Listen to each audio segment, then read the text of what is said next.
daba.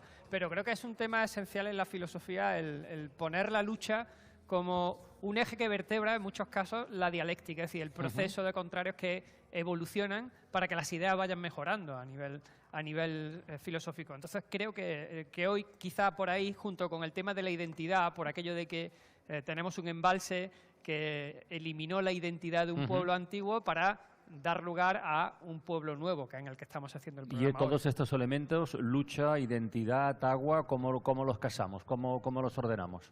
Pues o cada uno por su lado. Si te parece, vamos a ir uno por uno, que me parece más sensato incluso para los oyentes a la hora de ordenar cómo va, y podríamos comenzar con el agua, porque lo tenemos justo detrás de nosotros, tenemos un embalse inmenso, y filosóficamente el agua ha tenido un peso específico, empezando por los presocráticos, es decir, esos primeros filósofos que buscaban el elemento originario con el que todo comenzó, y Tales, ni nada más que el acarajotado Tales, que te gusta a ti tanto, Tales dijo que el arjé, el primer principio, seguramente era el agua, porque se dio cuenta de que todos los seres vivos necesitaban del agua y de ahí dedujo eso. Y luego también, evolucionando, llegaremos a Darwin. Darwin es otro de los grandes filósofos que tenía muy claro que el agua era la esencia, ¿no?, de la vida. Y si te vas al agua como elemento primigenio, yo creo que se parece mucho a cómo deberíamos de nosotros de funcionar a nivel social, porque el agua tiene que adaptarse a las circunstancias y a los contextos en los que se encuentra. Pero aquí no ha sido así. Pero, no, aquí se ha traído. Pero incluso fíjate que es paradójico que el agua, que es dinámica y que provoca erosión o que puede hacer que una piedra muy puntiaguda termine erosionada a un nivel de un canto rodado precioso, es decir, puede traer belleza, ¿no?, esa erosión del agua. Ese dinamismo del agua, que decía Heráclito que la guerra era la madre de todo, ¿no? Y el agua, en el fondo, puede convertirse en un elemento que parta algo, pero también que lo cincele delicadamente. Bueno, aquí no, aquí es estática, porque en el fondo, cuando embalsas, lo que hace es situar el elemento estático en el eje referencial. Bueno, pero es que además aquí se le dio y se le da prioridad al agua como bien primario por encima de la identidad de la gente, de la población. ¿Qué tiene que decir la filosofía de eso?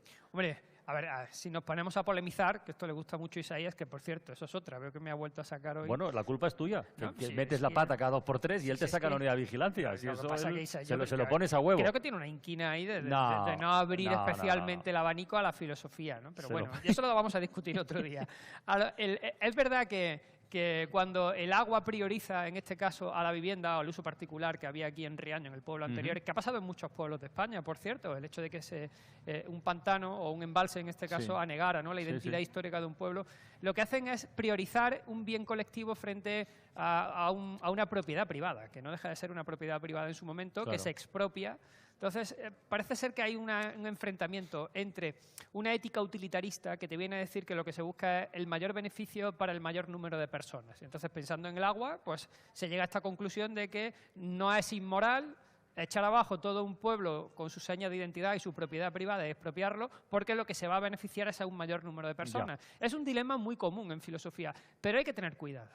Hay que tener cuidado porque hay pensadores, el último que se me viene a la cabeza es Amartya Sen, que le acabamos de dar ahora el Premio Príncipe de Asturias de las Ciencias Sociales, hace un par de semanitas. Amartya Sen tiene una teoría muy curiosa sobre cómo tomar una decisión cuando hay opciones muy racionales, como es el caso del embalse, ¿no? Y buscar otra manera de evaluar esto. Y él dice que el objetivo no debería de estar en elegir la mejor opción para el mayor número de personas, sino intentar evitar el mayor sufrimiento.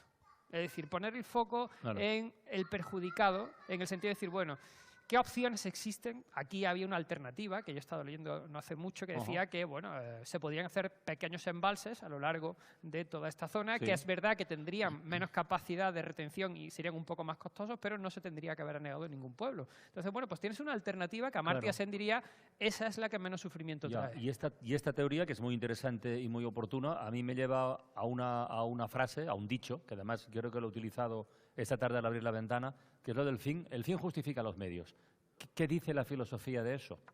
Bueno, Maquiavelo te diría que sí, que siempre que lo que busques es el fin como el medio superior, entonces cualquier cosa que hagas de por medio está aceptada. Pero no es moral, porque depende también de las circunstancias que condicionen los medios con los que estás trabajando. Yo apuesto últimamente más por Amartya Sen. Me parece que es mucho más sensato que no haya una finalidad objetiva, porque se idealiza la finalidad en muchos sentidos y se te olvida todo el proceso y todos los medios. Entonces, ahí sí es verdad que la discusión filosófica la podemos hacer hasta el infinito, pero un político al final tiene que decidir, que es el problema que suele tener el político. Oye, estamos hablando fundamentalmente del agua, pero estamos abriendo, hoy hemos abierto la ventana, lo hemos dicho desde el comienzo, en un corro que es un escenario, es un lugar de lucha. Eso es el corro de lucha, efectivamente. Entonces, vamos a ver, la lucha, ¿qué lugar ocupa en el pensamiento filosófico? Pues mira, mucho más de lo que imaginamos. Empezando, incluso entre los filósofos. Eso te iba a decir, Ya. empezando por Platón. Platón era un luchador y por lo visto muy bueno. De hecho, fue a los Juegos Olímpicos en aquel tiempo. Y al parecer, el mote de Platón, esto lo sabe ya mucha gente, pero lo voy a repetir, Platón se llamaba Aristócles, su nombre original era Aristócles, pero su entrenador de lucha le puso como nombre Platón, como mote, porque Platón significa el de la espalda ancha, homoplato, ¿no? Entonces, partiendo de esa pequeña anécdota, que me parece muy interesante, luego se sabe que Platón luchó en un tipo de modalidad de lucha griega muy curiosa, que era el pancracio. El pancracio, había 3 luchas en Grecia y los filósofos, como en el caso de Platón, se las preparaban. Una era el pugilato, que es el boxeo, que es sencillo, ¿vale? Luego otra, la lucha normal y corriente, que se parece mucho a la lucha en la que estamos hoy. Sí. Y el tercero era el pancracio, que era la suma de las dos. Es decir, nos podemos agarrar, pero también nos podemos liar a puñetazos. Bueno, pues Platón era de esos. Era el MMA, o sea, lo más bruto que había en aquel tiempo era Platón. Y sin embargo, ha pasado a la historia como un filósofo excepcional que racionalmente intentaba postular las ideas y tal. Bueno, no es incompatible, ¿no? No es incompatible, pero hay que poner a casar esas dos ideas. Hay un ensayo muy bonito que ha publicado Simone, un ensayista italiano, Regazzoni, que se titula La palestra de Platón. La palestra. La palestra era el sitio donde los griegos entrenaban la lucha. Se parece a este círculo en el que estamos, pero es rectangular en aquel tiempo.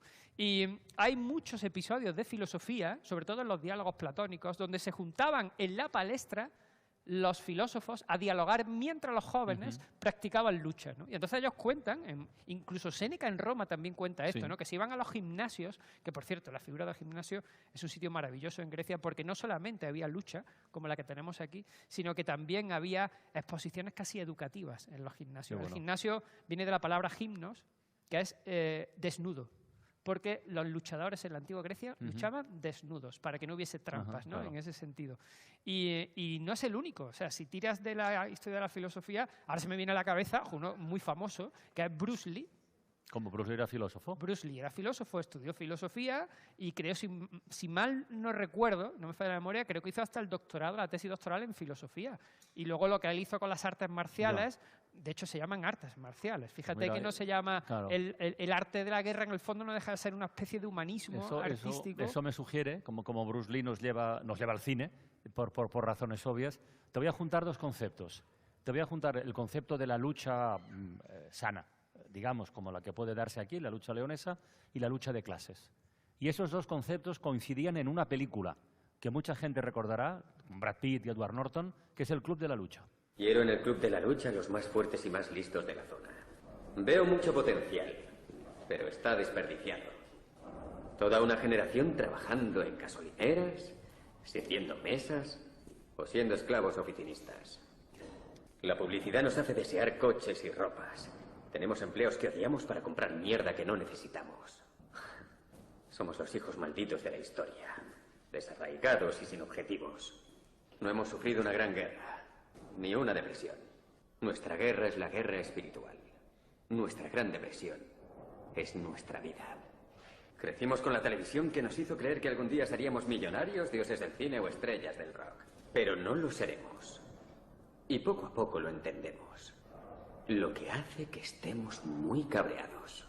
Sí, estamos muy cabreados.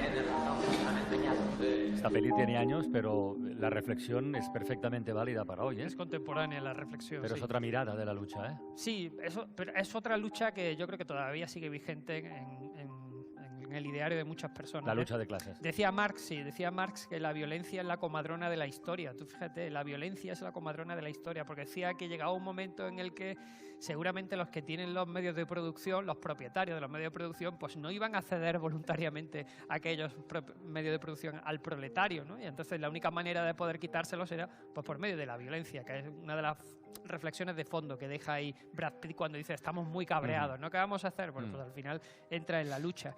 Pero Pero hay una significación que me ha parecido muy interesante en ese pequeño monólogo que hace, que tiene que ver con el consumo, con esta sociedad contemporánea donde la lucha por la identidad, ¿no? Esa identidad que el pueblo que tenemos detrás ahí inundado, ¿no?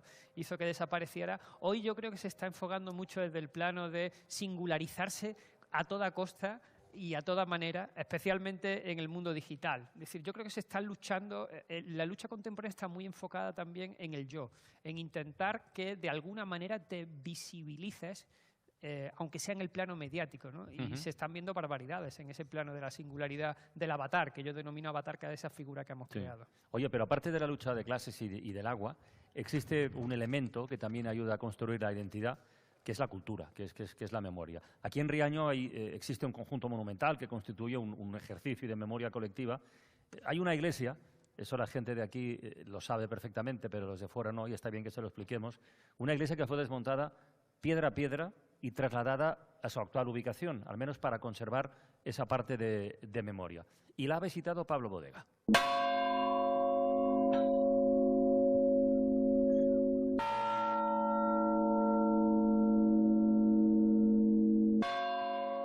A lo largo y ancho del país se suceden las leyendas sobre pueblos engullidos por el agua, donde las campanas de sus iglesias quiebran el silencio de la noche con un tañido fantasmagórico y sobrenatural. Pero Riaño es la excepción. Aquí las campanas no se ahogaron. Antes de que los 9 pueblos del valle quedaran sumergidos para siempre, las bajaron de sus torres y espadañas.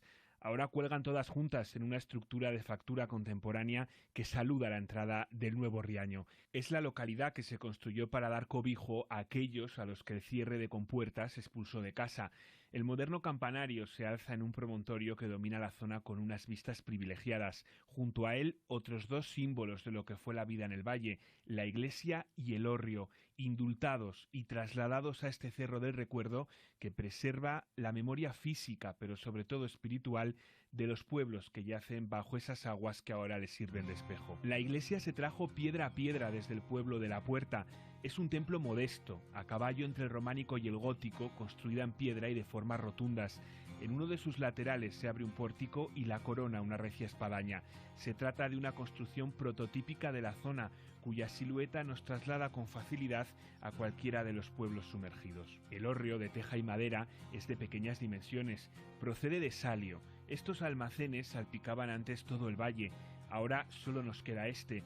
Es el único vestigio, de hecho, de una forma de vida basada en la explotación agrícola y ganadera y que también sesgó de cuajo la construcción del pantano. El vanguardista campanario se bautizó como el silencio de las campanas. No hay metáfora mejor para explicar lo que se respira en Riaño. Las campanas marcan el devenir de un pueblo. Su repique horario organiza rutinas, anuncian desgracias y peligros, pero también celebraciones y alegrías. Son en definitiva su latido vital. Por eso, aunque indultadas, ahora permanecerán mudas para siempre, como los pueblos que expiraron su último aliento bajo las aguas del pantano. Utiliza don Pablo una expresión que es vestigio. Qué bonito. Que es, claro, bueno, sería un algo es algo, ¿no? Y ha hablado de la memoria física y Sí, espiritual, sí. que es esa identidad histórica que ha desaparecido precisamente por este embalse que hay detrás. Oye, cerramos con la biosofía como cada semana. Venga, vamos allá. Good things come to those who wait. Don't believe that it's too late. Love will conquer those who hate. En esta lista de nombres ilustres de la filosofía, ¿quién nos traes hoy? Hoy traigo a una filósofa, escritora, dramaturga de tiempo de la Revolución Francesa que se llama Marie Gauze, que decidió cambiarse después el nombre cuando se le iba a escribir, que es Olympe de Gauche. Nació en 1748 y murió en 1793 con apenas 45 años, pero la traigo porque fue una luchadora honesta y valiente en aquella época. Sí, por eso estamos aquí en un sitio de lucha, me parecía que era muy figurativa, sobre todo a favor del feminismo y en contra de la esclavitud de aquel tiempo, ¿no? Y se encaró llegando incluso a perder su vida, como veremos después. Nació en una familia muy humilde y destaca en su obra, precisamente en su obra, la autora de la Declaración de los Derechos de la Mujer y de la Ciudadana, que era en contraposición a la Declaración de los Derechos del Hombre y del Ciudadano, ¿no? Entonces ella reivindicó con ese breve panfleto el papel de la mujer en un momento que era muy duro. O sea, nosotros y nosotras de hoy se remonta a esta filósofa. Así fue. Y de hecho, la acusaron de era dramaturga, dicen que no era una filósofa al uso, aunque luego llegó a escribir un ensayo también en contra de la esclavitud, ¿no? Pero es cierto que el teatro le pareció que era una vía de expresión muy bonita, y entonces montó una pequeña compañía, empezó a hacer una gira por París, y cuando intentó llevar a los actores de la Comédie Francesa a su obra, se encontró con la dificultad de que los actores de la Comédie Francesa estaban subvencionados por Versalles, y en Versalles las familias nobles pues se habían enriquecido muchos de ellos con la venta de esclavos. Con la esclavitud. Entonces, claro, tenía serias dificultades de que su obra le pudiera dar de comer en algún sitio preciso, porque al ir en contra de la esclavitud se encontró con esta dinámica. Y cuando dices que le costó caro, incluso la vida, es literal.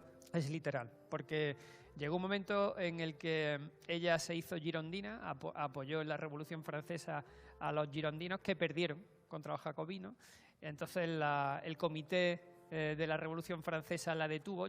Por cierto, había sufrido una detención anterior directamente por parte del rey cuando se enteró que estaba en contra de la esclavitud. Bueno, pues en esta segunda detención ella solicitó poder defenderse, no se lo concedieron y la guillotinaron. Y ahí terminó. Pues bueno, al final.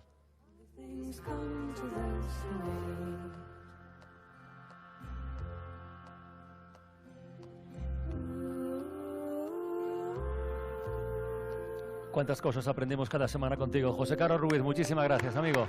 Muchas de nada, Carlos. A luchar. A luchar, qué remedio.